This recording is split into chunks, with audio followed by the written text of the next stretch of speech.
Share on Facebook. Author and sociologist Frank Furedi claims globalist activists working for billionaire financier George Soros bragged about toppling governments at a private lunch. A former professor of sociology at the University of Kent in Canterbury, Furedi recounted his experience with the globalist missionaries in an article for the Telegraph newspaper, having been prompted by the revelations about his efforts to bring down the British government and trigger another EU referendum. Soros believes that if the people voted the wrong way, he is entitled to thwart decisions made by them, Furedi wrote. Soros does not believe in the legitimacy of borders nor in the authority of national electorates.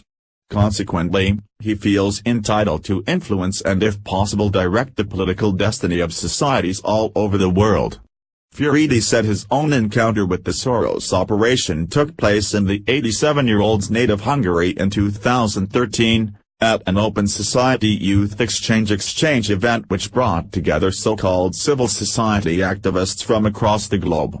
Most of those in attendance were smart, idealistic young people who appeared to be committed to making the world a better place.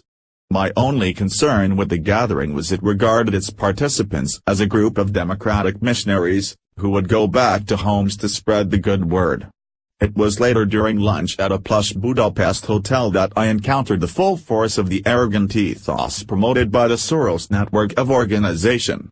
At my table I listened to Dutch, American, British, Ukrainian and Hungarian representatives of Soros NGOs boast about their achievements. Some claimed that they played a major role in the Arab Spring in Egypt. Others voiced their pride in their contribution to the democratization of the Ukraine. Some bragged about their influence in preparing the ground for the overthrow of the Gaddafi regime in Libya. I sat quietly and felt uncomfortable with a group of people who so casually assumed that they had the right to play God throughout the world. At one point, the head of the table, a Hungarian leader of a Soros NGO, asked me what I thought about their work.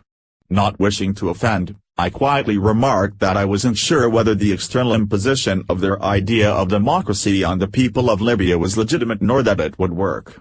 Without a second's hesitation, my interlocutor rounded me with the response, "I don't think that we have the luxury of waiting until the Libyan people come with their own Jefferson."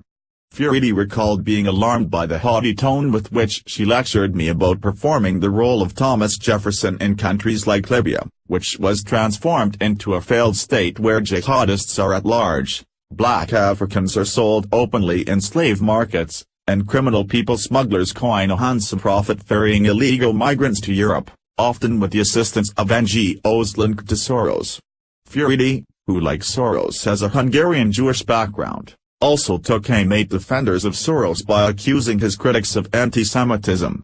"I am appalled by baiting critics of Soros as anti-Jewish," he wrote, saying that the cause of fighting anti-Semitism is ill-served by such opportunistic use of the term. The academic lost most of his Hungarian Jewish family in the Holocaust, while Soros himself survived the calamity by posing as a Hungarian official's Christian godson, accompanying him on his rounds as he confiscated property from less well-connected Jews. Share on Facebook.